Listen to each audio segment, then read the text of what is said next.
Hey guys, welcome here to this episode of the Scott Show. We have a very special guest, Mr. Ashten Ray. We're going to be talking about his musical career and his brand new single, Sober. So I got Ashten here on the line. Ashten, how you doing today, man? Good, man. How are you? I am doing good. I tell you what, I just got done loading up my vehicle for a little show I got going on tonight, and that's about really all that's happening in my world. So basically what I want to do is kind of get talking to you about your beginnings. Like, where are you from originally? So originally, my family's from Whitehall, Illinois, so a lot of my family's there, but we've moved around a lot growing up. I spent a lot of time in Texas and a lot of time in St. Louis and such, but yeah, mostly Illinois area. Awesome, man.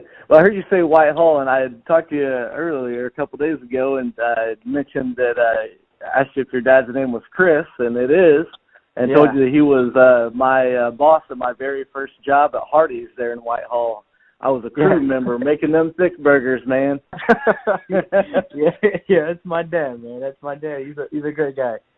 Oh, yeah, fantastic, dude. I tell you, he was one of the funnest managers to work for, and he showed me the ropes. I tell you, every time I go to a Hardees, I'm like, man, I love that job except for the end of the night whenever we had to clean the char boiler. Oh, my gosh, or wash it in the big sink.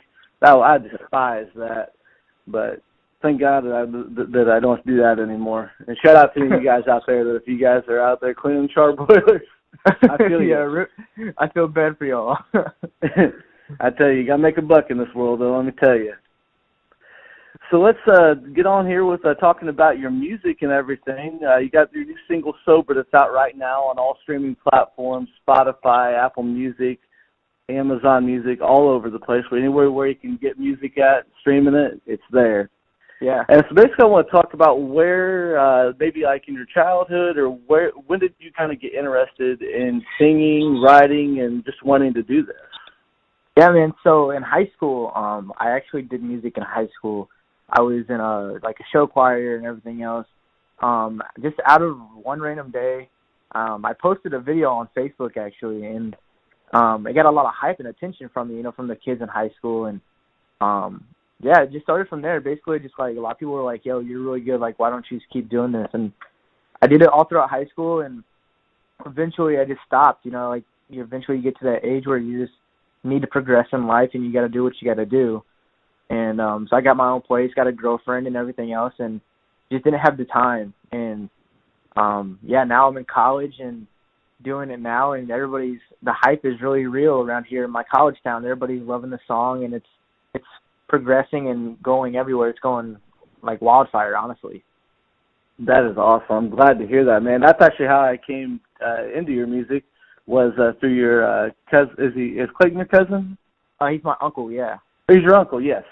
Yeah, I went to school with him, and he shot me over one of your songs or something. I'm like, put me in touch with this dude. I tell you what, I think it was, well, we'll get into talking about that other song here in a bit. But kind of you said you lived in Texas for a little bit. What area did you live in down there? Yeah, I lived in Corpus Christi for a good part of my life, for sure.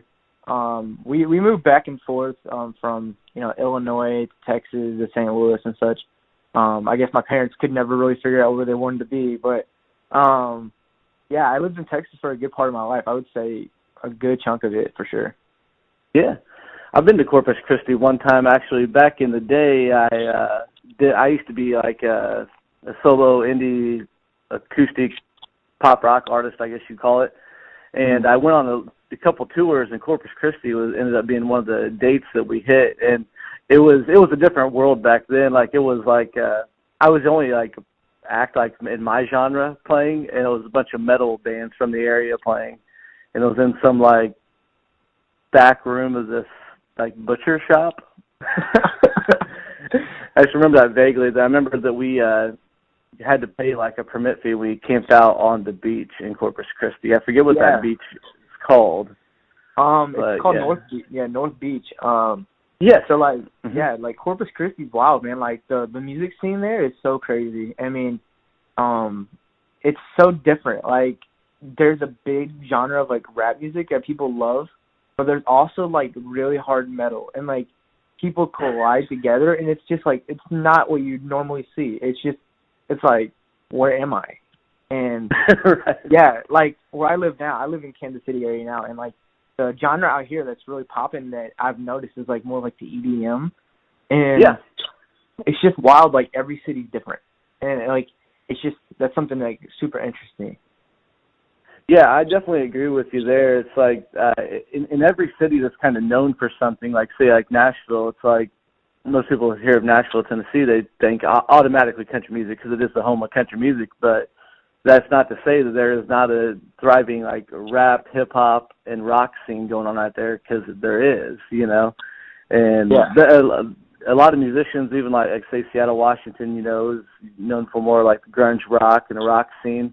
And a lot of folk singers have came out of there. So you never really know. It's just really, to me, really, it just comes down to good music and what people can latch on to.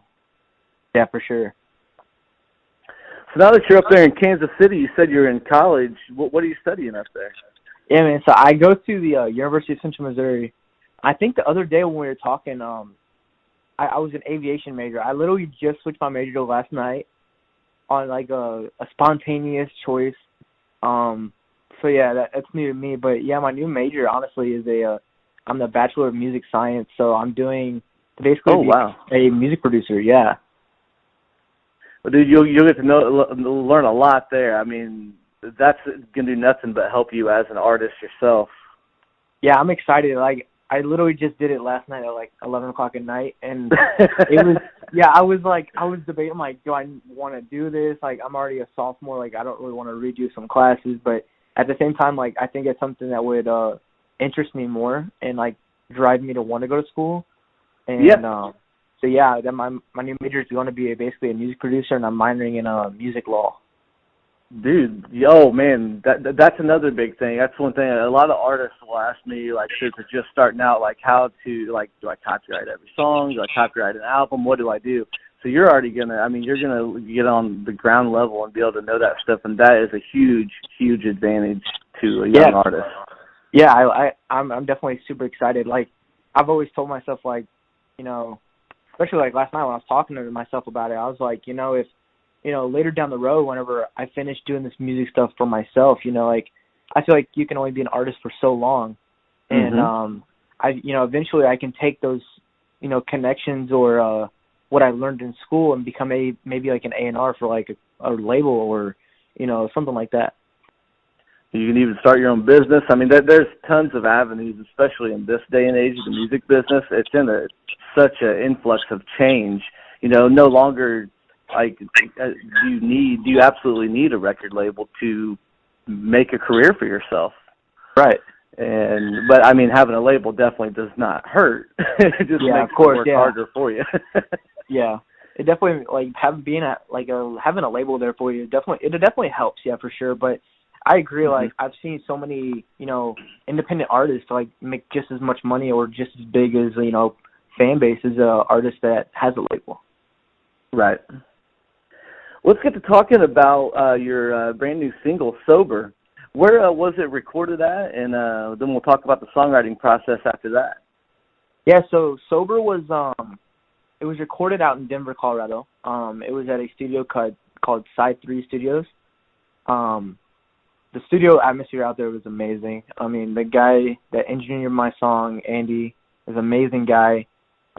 He's engineered for Ed Sheeran and Kanye West and more. So like it was definitely an amazing experience, and the people that went out there with me to help me finish writing the song, because I actually didn't have the song all the way written until like we got there, and I was so nervous because like we were in the studio and we were just trying to figure it out on the fly, and we made it happen. The engineer gave me his thoughts of it, and he was like, you know, let me try this, and we made it happen. So, dude, that's pretty ballsy. I couldn't imagine going in with a unfinished song and then it coming out as well as it did. I'd be too nervous. Were you nervous? I would. Oh yeah, man, yeah, I was nervous, man. I was sitting at the hotel the night before, like freaking out, and I was like telling my friends that were with me, I'm like, look, I don't know what I'm gonna do. Like, I'm gonna go in here and like waste all my time, and I'm like, these guys are gonna look at me like I'm crazy.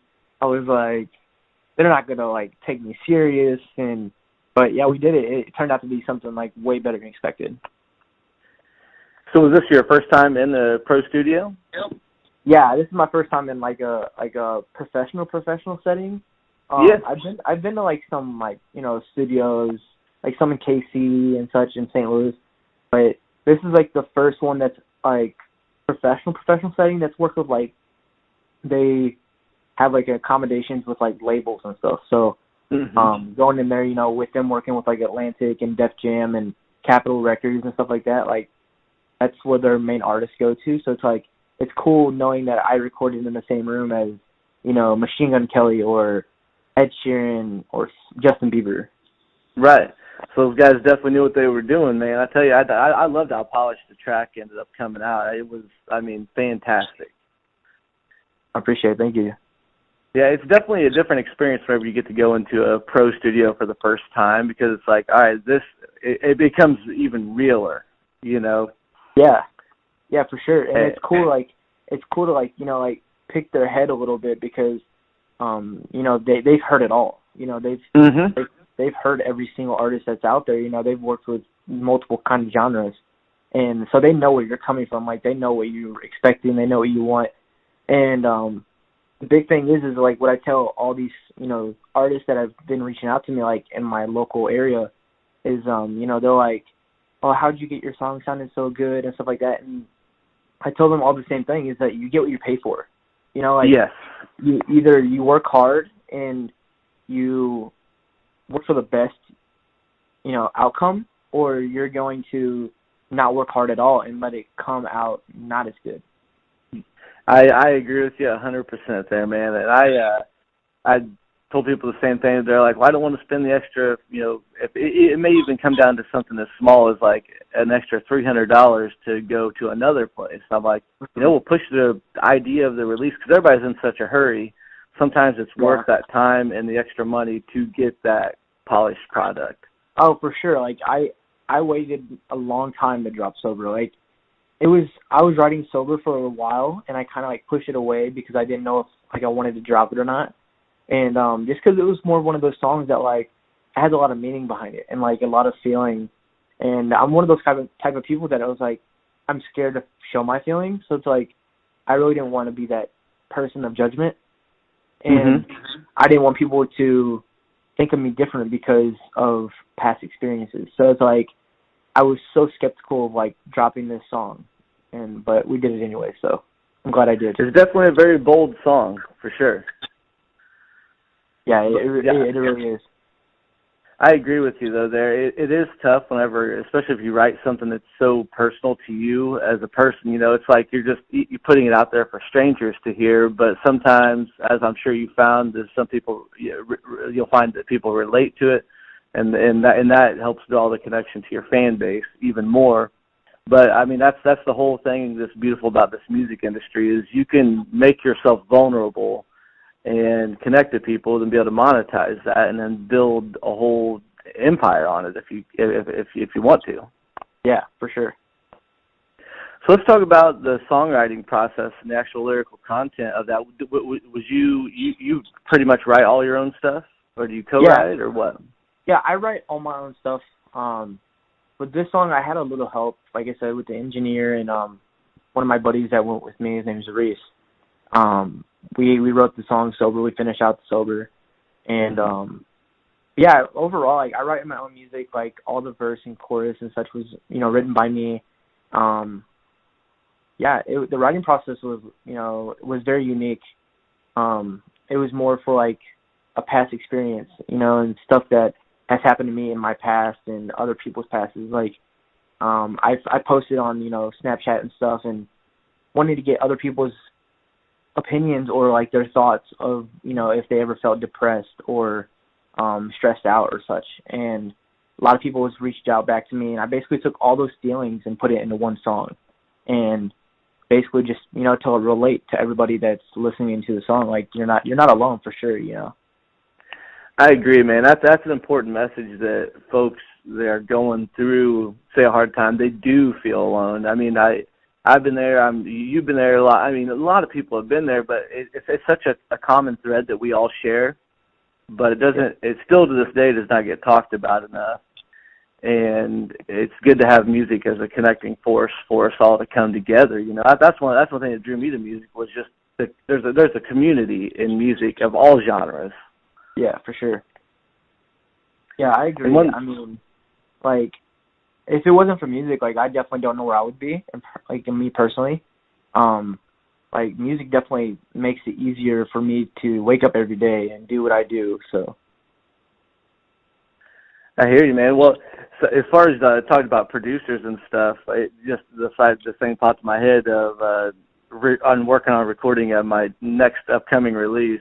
I work with this excellent producer. His name is Cameron, and I've never had a producer truly produce me as much as he did, as far as like making sure that I enunciated words.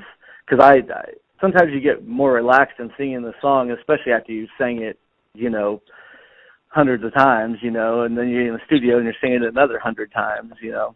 Mm-hmm. So it's just the enunciation. And so now I even think about it during my live shows, is be sure to enunciate. And it's slowly becoming a second nature.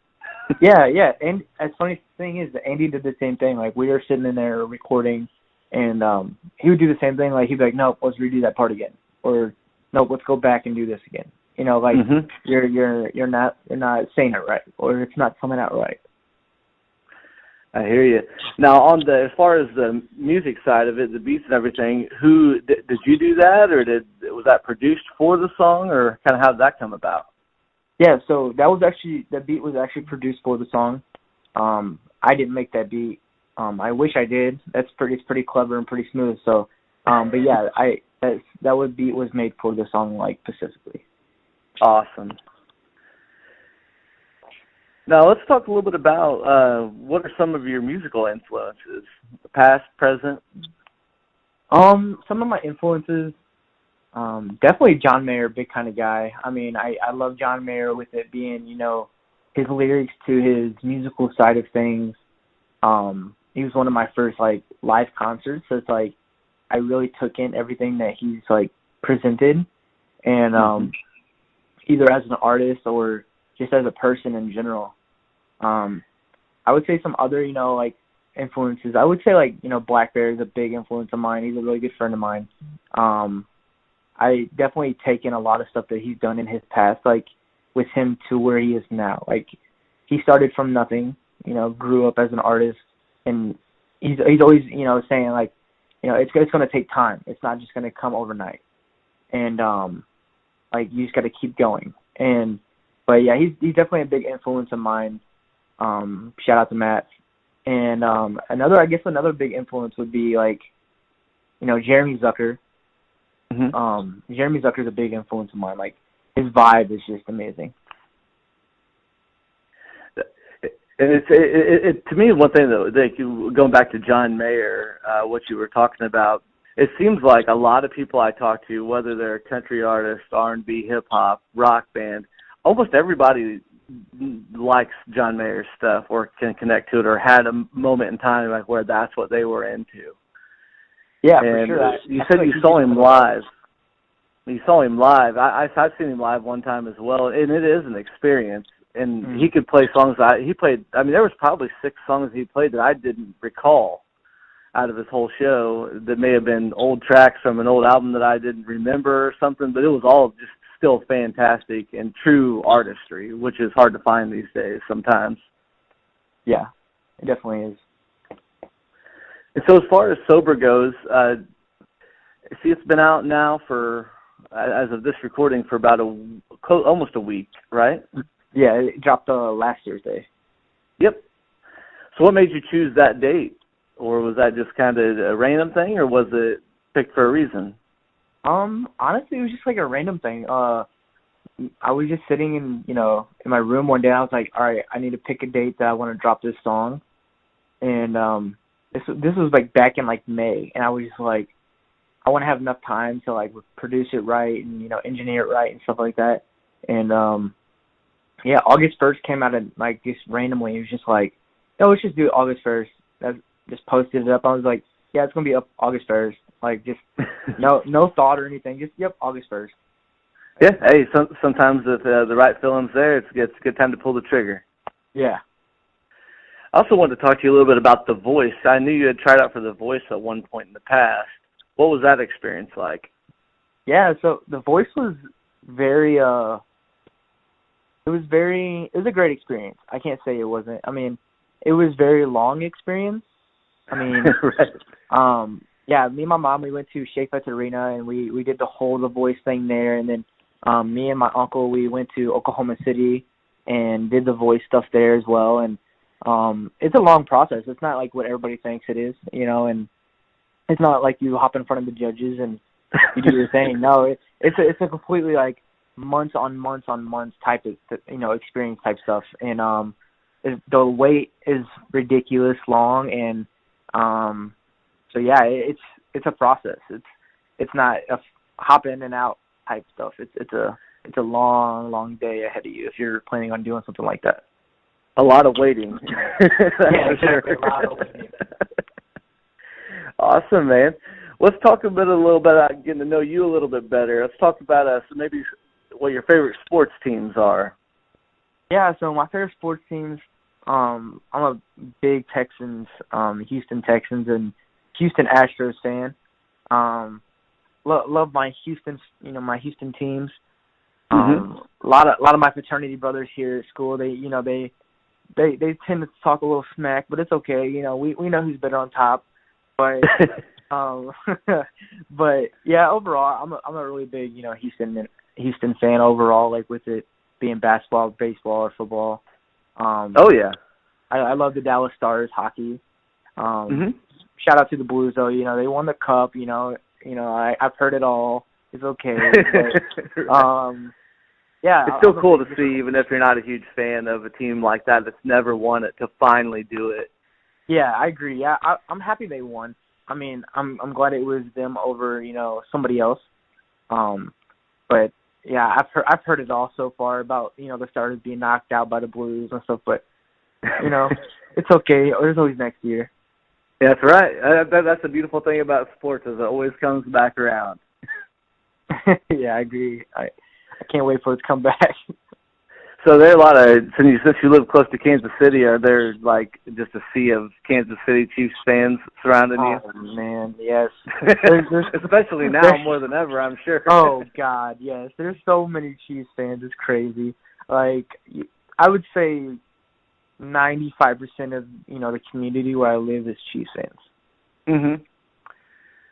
That's how, like, from like where I live at, it's either the Bears or the Patriots, which I don't know. Like, I mean, well, when I say the Patriots, there's only like two people I know that are Patriots fans, but they're like diehard, like have the Patriots sticker on the back of their truck. Yeah, wear Patriots shirts to the gym every day. It's exactly how it is here. Heck yeah. What about TV shows? You got any like all-time favorites or what you're watching now? Yeah, man. My all-time favorite always, and until the day I die, will be The Office. Heck yeah.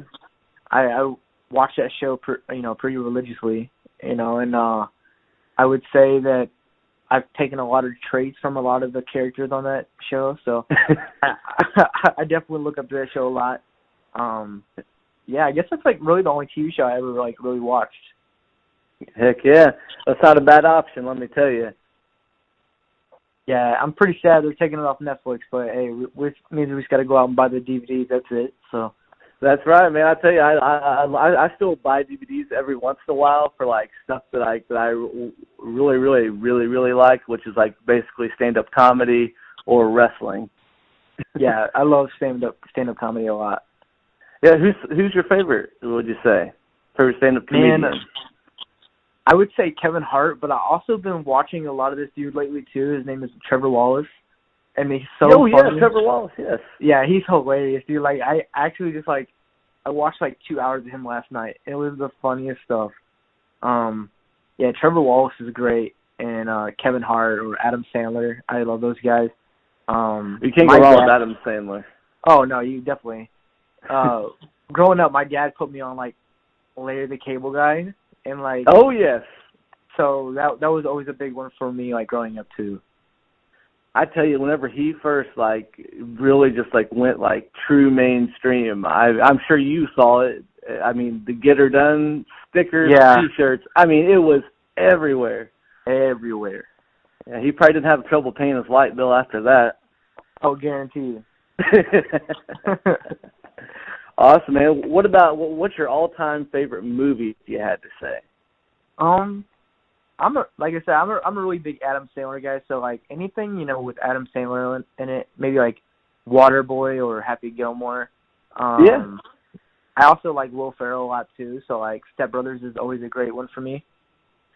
It never disappoints. No, I'm a big comedy guy. So anything that's funny to me, like I'll watch it continuously. Yeah. Speaking of Adam Sandler, the movie that one of my all-time favorites of his, maybe it's just because like the life lessons it kind of teaches in it. It's funny and it's also really sad. Is the movie Click? Oh yeah, where he kind of controls his life with the remote. Yeah, that's a great movie too.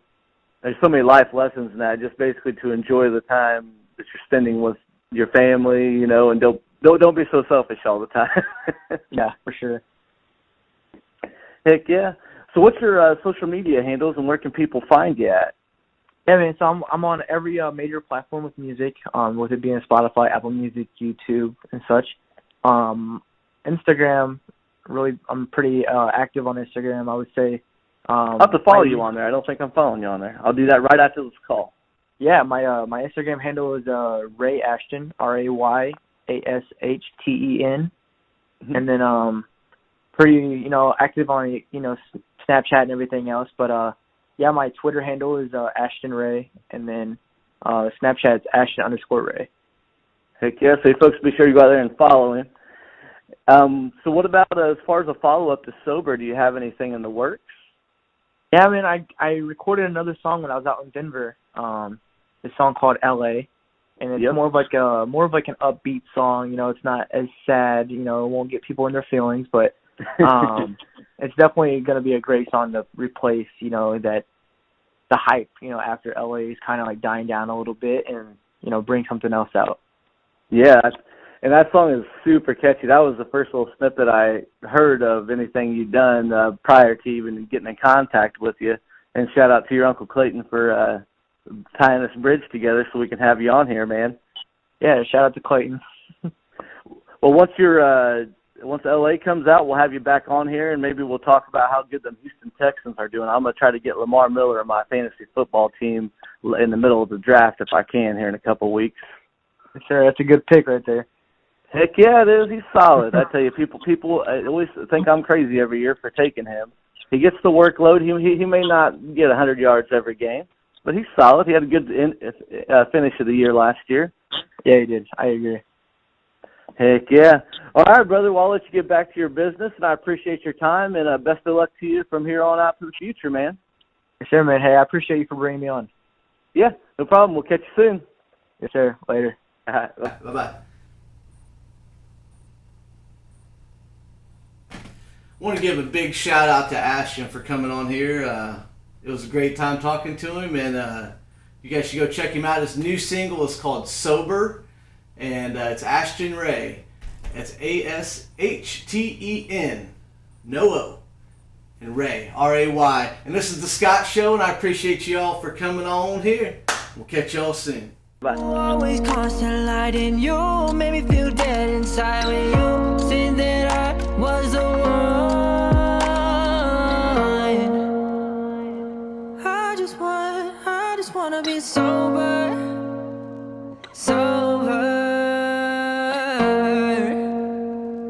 I just wanna be sober.